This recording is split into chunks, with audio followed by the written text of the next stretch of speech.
મુદ્દાનું સ્વામિનારાયણ હરે સંવત 1878 ફાગણ સુધી પૂનમને દિવસ સ્વામી શ્રી સહજાનંદજી મહારાજ શ્રી ગઢડા મધ્યે દાદા ખાચરના દરબારમાં શ્રી વાસુદેવ નારાયણના મંદિર આગળ બિરાજમાન હતા અને શ્વેત ખેસ પહેર્યો હતો ને શ્વેત ચાદર ઓઢી હતી તથા શ્વેત પાગ મસ્તક ઉપર બાંધી હતી અને શ્રીજી મહારાજના મુખારવિંદની આગળ પ્રેમાનંદ સ્વામી આદિક સર્વે પરમહંસ વિષ્ણુ પદ બોલતા હતા. પછી શ્રીજી મહારાજ બોલ્યા છે, કીર્તન રહેવા દો ને સર્વે સુરત દઈને સાંભળો. એક વાત કરીએ છીએ જે જેટલા કલ્યાણને અર્થે વ્યાસજીએ ગ્રંથ કર્યા છે તે સર્વે સુરત રાખીને અમે સાંભળ્યા. તે સર્વે શાસ્ત્રમાં એ જ સિદ્ધાંત છે અને જીવના કલ્યાણને અર્થે પણ એટલી જ વાત છે જે આ સર્વ જગત છે તેના કરતા હરતા એક ભગવાન છે અને એ સર્વે શાસ્ત્રને વિશે ભગવાનના ચરિત્ર છે કાં ભગવાનના સંતના ચરિત્ર છે અને વર્ણાશ્રમના ધર્મની જે વાર્તા છે અને તેનું ફળ જે ધર્મ અર્થ અને કામ છે તેણે કરીને કાંઈ કલ્યાણ થતું નથી અને કેવળ વર્ણાશ્રમના ધર્મ વતે તો સંસારમાં કીર્તિ થાય ને દેહે કરીને સુખ્યો રહે એટલું જ ફળ છે અને કલ્યાણને અર્થે તો ભગવાનને સર્વ કરતા હરતા જાણવા એ જ છે. અને જેવું પરોક્ષ ભગવાનના રામકૃષ્ણાદિક અવતારનું મહાત્મ્ય જાણે છે તથા નારદ સનકાદિક શુકજી જળભરત હનુમાન ઉદ્ધવ ઇત્યાદિક જે પરોક્ષ સાધુ તેનું જેવું મહાત્મ્ય જાણે છે તેવું જ પ્રત્યક્ષ એવા જે ભગવાન તથા તે ભગવાનના ભક્ત સાધુ તેનું મહાત્મ્ય સમજે તેને કલ્યાણના માર્ગમાં કાંઈએ સમજવું બાકી રહ્યું નહીં. તે આ વાર્તા એક વાર કહે સમજો અથવા લાખ વાર કહે સમજો, આજ સમજો અથવા લાખ વર્ષ કેડે સમજો, પણ એ વાત સમજે જ છૂટકો છે. અને નારદ સનકાદિક શુકજી બ્રહ્મા શિવ એમને પૂછો તો પણ ડાયા છે. તે અનેક વાતની યુક્તિ લાવીને પ્રત્યક્ષ ભગવાનને પ્રત્યક્ષ સંત તેને જ કલ્યાણના દાતા બતાવે. અને જેવું પરોક્ષ ભગવાન ને પરોક્ષ સંતનું મહાત્મ્ય છે તેવું જ પ્રત્યક્ષ ભગવાન ને પ્રત્યક્ષ સંતનું મહાત્મ્ય બતાવે. અને એટલો જેને દૃઢ નિશ્ચય થયો હોય તેને સર્વે મુદ્દો હાથ આવ્યો અને કોઈ કાળે તે કલ્યાણના માર્ગ થકી પડે નહીં. જેમ બ્રહ્મા શિવ બૃહસ્પતિ અને પરાશરાદિક તે કામાદિકે કરીને ધર્મ થકી પડ્યા તો પણ પ્રત્યક્ષ ભગવાન ને પ્રત્યક્ષ સંત તેનો પરોક્ષના જેવો જો મહાત્મ્યયુક્ત નિશ્ચય હતો તો કલ્યાણના માર્ગમાંથી પડ્યા નહીં. માટે સર્વશાસ્ત્રનું રહસ્ય આ વાર્તા છે.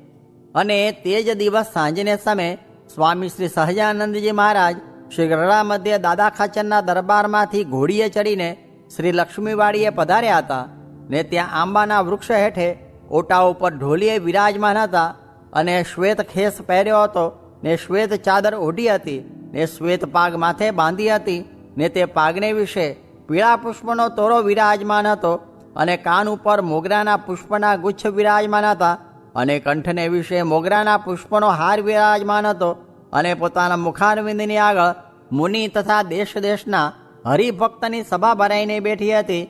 પછી શ્રીજી મહારાજ બોલ્યા છે, સાંભળો, તમને એક પ્રશ્ન પૂછીએ.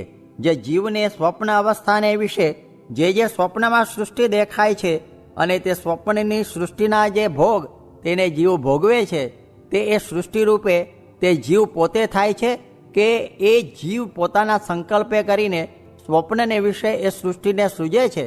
અને જેમ જીવને છે તેમજ સર્વ બ્રહ્માદિક ઈશ્વર છે તેને પણ સ્વપ્ન સૃષ્ટિ છે. તે પોતે એ સૃષ્ટિ રૂપે થાય છે કે પોતે સંકલ્પે કરીને સૃજે છે કે એ જીવ ઈશ્વર થકી પર જે પરમેશ્વર તે જ સ્વપ્નની સૃષ્ટિને સૃજી આપે છે?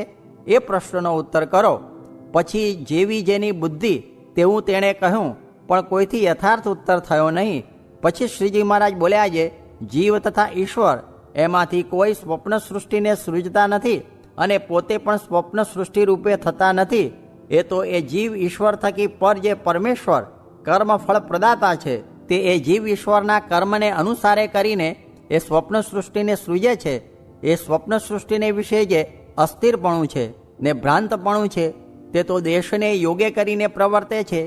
કેમ જે કંઠ દેશ છે તે એવો જ છે જે એ સ્થળમાં અનંત ભાતની એવી સૃષ્ટિ દેખાઈ આવે. જેમ કાચનું મંદિર હોય તેમાં એક દિશે દીવો કર્યો હોય તો અનેક દીવા દેખાઈ આવે, તેમ કંઠ દેશને યોગે કરીને એક સંકલ્પ હોય તે અનંત રીતે દેખાય છે. અને જે જ્ઞાની હોય તે તો જ્યાં દેશનું પ્રધાનપણું હોય ત્યાં દેશનું જ સમજે, અને કાળનું પ્રધાનપણું હોય ત્યાં કાળનું જ સમજે, અને કર્મનું પ્રધાનપણું હોય ત્યાં કર્મનું જ સમજે, અને પરમેશ્વરનું પ્રધાનપણું હોય ત્યાં પરમેશ્વરનું જ સમજે. અને મૂર્ખ હોય તે તો જે કોઈક એક વાત સમજાઈ ગઈ તેને જ મુખ્ય જાણે. જો કાળની વાત સમજાણી હોય તો કાળને મુખ્ય જાણે, અને કર્મની વાત સમજાણી હોય તો કર્મને મુખ્ય જાણે, અને માયાની વાત સમજાણી હોય તો માયાને મુખ્ય જાણે. પણ જ્યાં જેનું પ્રધાનપણું તેને ત્યાં જુદું જુદું મૂર્ખને સમજતા ન આવડે. અને જ્ઞાની હોય તે તો જે ઠેકાણે જેનું પ્રધાનપણું હોય તે ઠેકાણે તેનું જ પ્રધાનપણું લે. અને પરમેશ્વર છે તે તો દેશ, કાળ, કર્મ, માયા એ સર્વના પ્રેરક છે, અને પોતાની ઈચ્છાએ કરીને દેશ કાળાદિકનું પ્રધાનપણું રહેવા દે છે, પણ સર્વે પરમેશ્વરને આધારે છે. જેમ શિશુમાર ચક્ર છે તે ધ્રુવ મંડળને આધારે છે, અને જેમ પ્રજા સર્વે રાજાને આધારે છે, તેમાં દિવાન હોય તથા વજીર હોય તેનું રાજા ચાલવા દે તેટલું ચાલે, પણ ન ચાલવા દે ત્યારે એક અણુ માત્ર પણ ન ચાલે. તેમ દેશ, કાળ, કર્મ, માયા તેનું પરમેશ્વર ચાલવા દે તેટલું ચાલે, પણ પરમેશ્વરના ગમતા બહાર અણુ માત્ર પણ ન ચાલે. માટે સર્વ કરતા તે પરમેશ્વર જ છે. એટલી વાર્તા કરીને શ્રીજી મહારાજ પાછા દરબારમાં પધારતા હવા. ઇતિ વચનામૃતમ. એવી રીતે ગઢડા મધ્ય પ્રકરણનું 21મું વચનામૃત જે તે થયું. મોટાને વિશે મનુષ્યભાવ નથી રહ્યો તેનો કેમ તપાસ કરવો, એ પ્રશ્નનો ઉત્તર કર્યો જે એની કોઈ ક્રિયામાં દોષ ના આવે એ જ દિવ્ય ભાવ છે. સ્વામિનારાયણ હરે સ્વામીએ વાત કરી જે મોક્ષને અર્થે તો ભગવાન ને સાધુએ બે જ છે, ને બીજા સાધનનું ફળ તો ધર્મ, અર્થ ને કામ છે. સ્વામિનારાયણ હરે સ્વામીએ વાત કરી જે આજ આપણામાંથી એકડમલ કરીને કાઢી મૂક્યો હોય તો પણ તે જગતનો પ્રભુ છે, તે આજનાનો એવો મહિમા છે. સ્વામિનારાયણ હરે સ્વામીએ વાત કરી જે જેનો સમાગમ મળવાની પ્રાર્થના કરે છે તેનો સમાગમ ભગવાને આપણને હાથો હાથ આપ્યો છે. સ્વામિનારાયણ હરે સ્વામીએ વાત કરી જે મહારાજને આ સાધુ સર્વેથી પર છે ને સમર્થ છે, તો પણ વેદની તંતીમાં રહે છે, પણ બીજા અવતાર જેવા ચરિત્ર કરતા નથી. તે બીજાને ગુણ આવવા સારું ને ઘણા જીવના કલ્યાણને સારું છે, પણ પોતાને કાંઈ બાદ અડતો નથી. સ્વામિનારાયણ હરે સ્વામીએ વાત કરી જે અભિનિવેશ થાય તેને વેદ કહે, ગુરુ કહે તો પણ માને નહીં, ને પંચ વિષયનો અભિનિવેશ તો ગુરુરૂપ ગોવિંદ પ્રગટ સાક્ષાત્કાર મળેથી ટળી જાય છે. હદ મૂકીને વિહદ જે અક્ષરધામ તેને પામી રહ્યા છે, માટે આ અવસરમાં કસર રહેશે તેને પસ્તાવો થશે, ને પછી સાંભળનાર હશે તો કહેનાર નહીં મળે. માટે ઢોલ ભૂંગળા વગાડીને નરકે જાઓ નહીં. સ્વામિનારાયણ હરે સ્વામીએ વાત કરી જે કાળ પડશે તો સત્સંગી દુઃખ પામશે, ને આપણાથી દાણા ખવાશે નહીં ખવાય. ખળખળીએ નાતા નાતા બખોલમાં પગ પેસી ગયો તે ભાંગી જાત, પણ મહારાજે રક્ષા કરી તેથી તરત ખેંચી લીધો, અને વાડીમાં પથ્થર ઉપર હું પડી જાતો હતો તે જેમ કોઈ ઝાલી રાખે તેમ અધ્ધર રહ્યો. સ્વામિનારાયણ હરે સ્વામીએ વાત કરી જે ભગવાનના અક્ષરધામ સામી જે દ્રષ્ટિ એ અલૌકિક દ્રષ્ટિ છે, ને પ્રકૃતિનું કાર્ય એ લૌકિક દ્રષ્ટિ છે, તેમાં ભગવાનનો નિશ્ચય એ ખરેખરી અલૌકિક દ્રષ્ટિ છે. સ્વામિનારાયણ હરે સ્વામીએ વાત કરી જે ભગવાનના અવતાર તો અસંખ્ય છે, પણ આ સમયે મહારાજ પ્રગટ થયા તે બેડા 1000 ભગવાનના અવતાર થયા, ને પોતે એક માહી અવતારી થયા એમ ચોખ્ખું સમજવું. સ્વામિનારાયણ હરે સ્વામીએ વાત કરી જે શ્રીજી મહારાજે સંતને પોતાનો રહસ્ય અભિપ્રાય કહ્યો જે કોટી સૂર્યના તેજથી કોટી ગણું તેજ વૈકુંઠના મુક્તમાં છે, ને તેથી કોટી ગણું તેજ તે ગોલોકના મુક્તમાં છે, ને તેથી અનંત કોટી ગણું તેજ તે અક્ષરધામના મુક્તના પુરોમણે વિશે છે.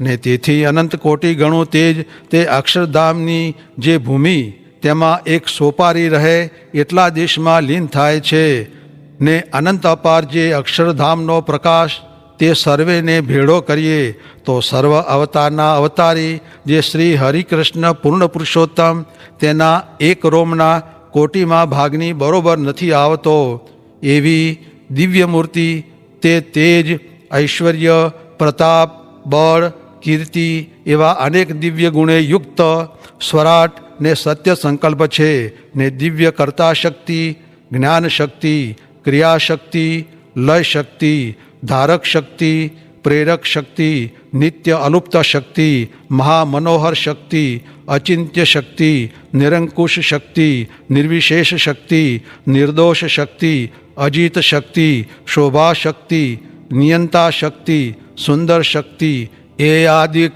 અનંત દિવ્ય શક્તિઓ ને અનેક મહા આશ્ચર્યકારી ગુણયુક્ત દિવ્યમાં દિવ્ય મૂર્તિ પોતાના અક્ષરધામને વિશે સદા વિરાજમાન એવા શ્રી હરિકૃષ્ણ પુરુષોત્તમ શ્રી સહજાનંદ સ્વામી છે ને જન્મ ધરતા થકા સદાય અજન્મા અચ્યુત અખંડ મૂર્તિ છે ને દિવ્યાકૃતિ થકા મનુષ્યાકૃતિ છે ને મનુષ્યાકૃતિ થકા દિવ્ય મૂર્તિ છે ને અક્ષરધામમાં છે તો પણ અહીં છે ને અહીં છે તો પણ અક્ષરધામમાં જ છે ને એ જ્યાં છે ત્યાં જ અક્ષરધામનું મધ્ય છે ને ઔદાર્ય ગાંભીર્ય માધુર્ય વાત્સલ્ય સૌશીલ્ય જ્ઞાન બળ તેજ રસ ગંધ એ આદિક મહા આશ્ચર્યકારી દિવ્ય ગુણે યુક્ત સર્વોત્તમ શ્રી સહજાનંદ સ્વામી પુરુષોત્તમ છે તે પોતાના અક્ષરધામને વિશે